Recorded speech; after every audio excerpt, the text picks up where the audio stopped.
Hi there, I'm Professor Juris, and I just wanted to make you a quick video and talk a little bit about the Sekonic L-308s light meter that I had on the syllabus for you to order.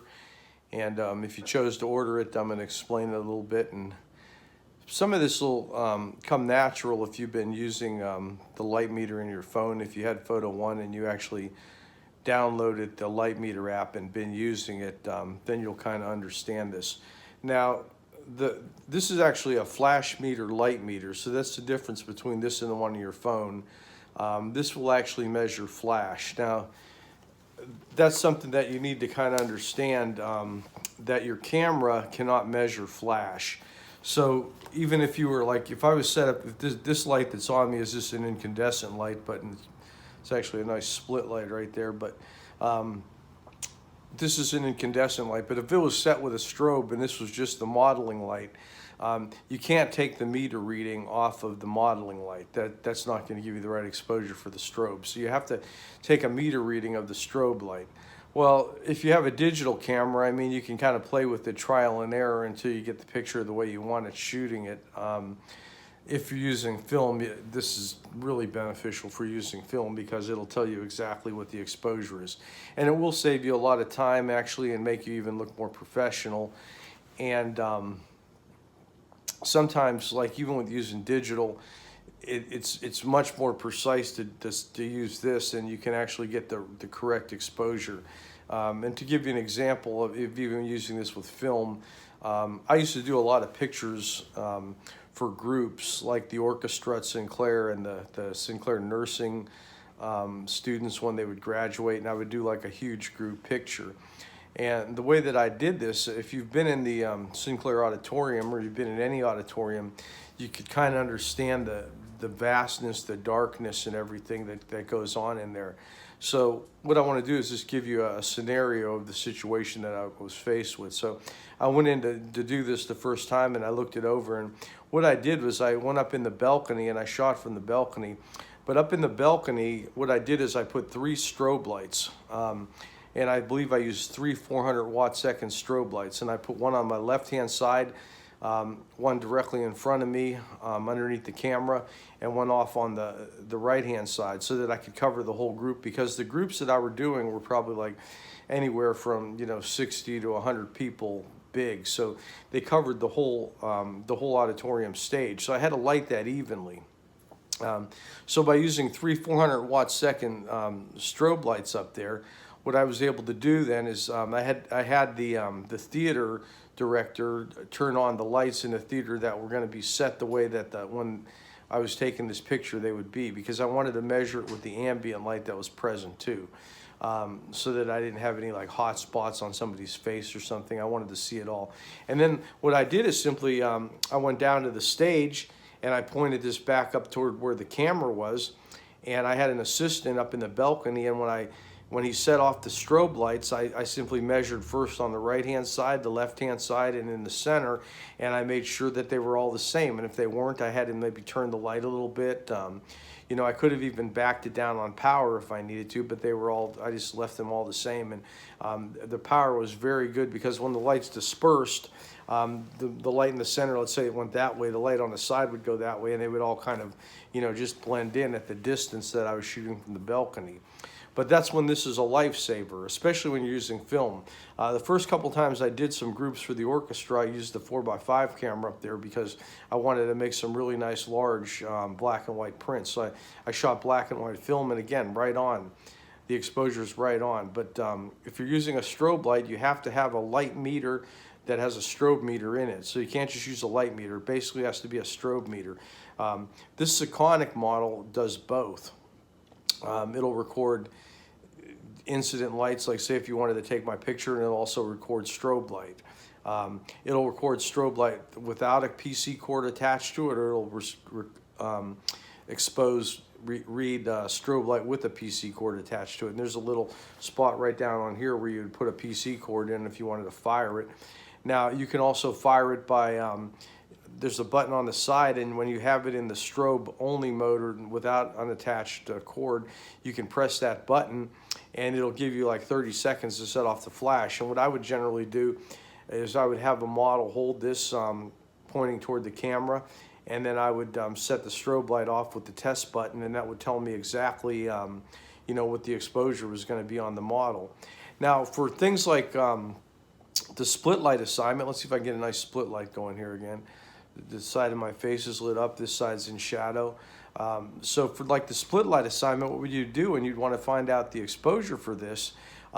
Is simply, or what the lighting exposure would be, is you'd point this toward the light to meter the light and get the light back and forth, but then you would turn it this way when you'd actually get your camera exposure.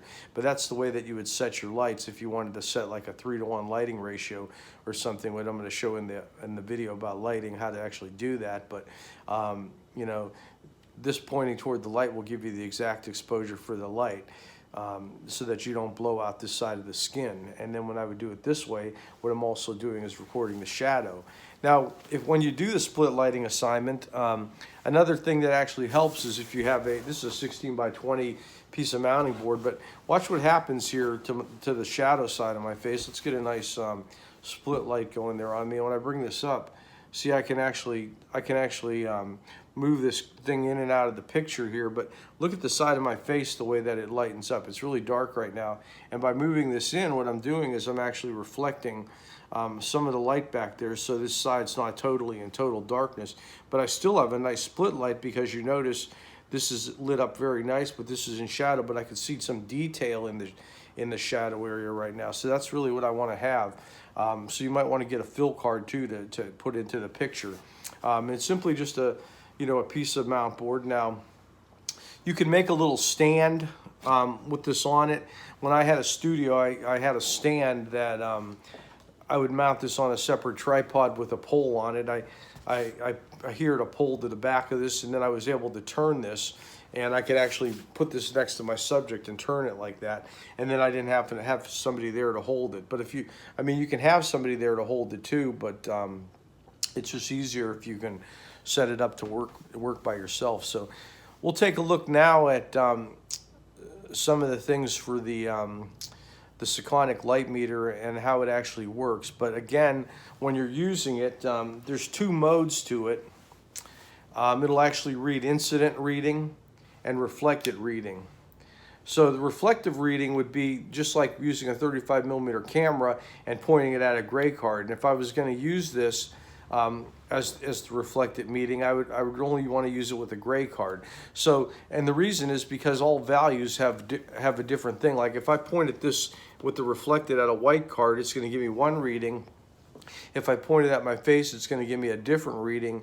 Yet the light is still the exact same. The light hasn't changed, so the reading should be the same. But by pointing it at a gray card, I get the exact meter reading if I'm using the reflected, because that's what this is set up for, to read 18% gray. But it's actually something I hardly ever use, is the reflected reading. I always use it as the incident reading. What this does for you, voila, you don't need a gray card anymore, because this is incident reading. It's going to give, with the dome on here, it's going to give you the same exact reading as a gray card. So, I would take this reading of the light if I wanted to do that. But if you were just taking my picture right now, all you do is you point this toward the camera, take the meter reading, and you could, right now I'm using an incandescent light, so I could just take the reading as an incandescent light, and it's going to come out with the perfect exposure that I could use with a film camera. I could use with a digital camera. Now, if I was using a strobe light, I would simply set this on the flash meter setting or the strobe setting, and when that flash goes off, just in that 1/5000th of a second, 1/25,000th of a second that it goes off, it's going to capture that and tell the meter's going to tell you what to expose at. So it's very helpful for that. Again, you can't use a flash or a strobe without a flash meter. Now, you may have stuck a flash on your digital camera, and if you have a strobe light that's made for your camera, speed light, like a Canon speed light. I have a Canon speed light for my Canon. If you have that light, they talk to each other. If you put it in the auto mode or the program mode, it'll talk to the camera, so you can basically shoot pictures like that, and they will come out with that light because the camera's talking to the strobe light. But if you want to get that off camera, to do the flash off camera to do things like this, Some cameras are capable of still talking when the light is off camera. It just depends on how much money, I guess, you spent on your camera. But you can use it in the manual mode and, you know, use this light to capture the exposure and set your camera on that in manual, and you'll get a perfect exposure. Now, there's also, when using strobe lights, you're primarily in this studio art class, you're going to be using it using digital cameras because it's an online class. But this class was film-based for a long time. And if you were using it with film, or say you wanted to use your strobe light with film and take some really nice black and white photos, the one thing you need to remember is the synchronization speed. On a 35mm film camera, there's a focal plane shutter. And what you need to do is you need to set the correct synchronization speed on that camera. And it's generally symbolized by either one of the shutter speeds being a different color, or one of the shutter speeds having an X next to it, or one of the shutter speeds having a thunderbolt next to it. And that's the correct synchronization speed. Generally on most 35mm cameras, I would say like 90% of them, it's 60th of a second. A 60th of a second is the speed that when that shutter is completely open, you want the flash to go off. Now, if you shoot at the shutter speeds below a 60th of a second, the shutter's still open. So you could shoot at a 30th, a 15th, an 8th. You could shoot at any of those slower shutter speeds. But if you go above the synchronization speed, then the curtain's already starting to close. And if you've ever shot pictures with like film like that, and you developed them and you shot at the wrong synchronization speed that was faster than the designated speed, you would have little skinny pictures on your film. And that's what happened, is that the shutter was already closing when the flash went off. So again, the synchronization speed on a 35mm film camera. Now on a digital camera, and I have a fairly high-end full-frame digital camera, but with that camera I can shoot at basically any any shutter speed, and it syncs up because of the electronics in it. It's not a focal plane shutter. Film cameras that you could shoot at, basically you can sync at any shutter speed, or like a 4x5 view camera, any view camera lens where you have a leaf shutter. A leaf shutter actually has the shutter in the lens. So a leaf shutter is not a focal plane shutter. The focal plane shutter is right in front of the film in a 35mm camera, and again, that's that curtain that opens and closes, and that's where you have limited synchronization speed. But if you go to a camera like a Hasselblad has leaf shutters, so the shutter blades are actually in the lens of the camera, and those will sync at any speed. So I could shoot at 1,000th of a second if I want to. Now, you don't really need to do that though, because you could shoot at a 1/30th of a second and still freeze motion with any camera if you're using a strobe light, because the strobe light is the thing that freezes motion. Now, if you look at any of the work, if you Google Dr. Harold Edgerton, he was an MIT, I believe, scientist, but he taught, I think, for a while at RIT. But he was the person that basically created using the strobe light to do things like freeze bullets. So he has a photograph of a bullet going through an apple. And if you look at those photographs, they're incredible. And those are all done by the use of strobe light. So the strobe light is the thing that will freeze motion. So it's very helpful. You can do a lot of different things with it. And if you do want to be a photographer, I really think that you may want to look at investing into some strobe lights, like the one that I talk about in my other video about strobe lighting. All right, so now let's get down to the Sekonic light meter and look at some of the ways that it operates. Okay. Okay, here we have the Sekonic L-308s light meter, and I'm going to just show you the basic functions of it and how to work it.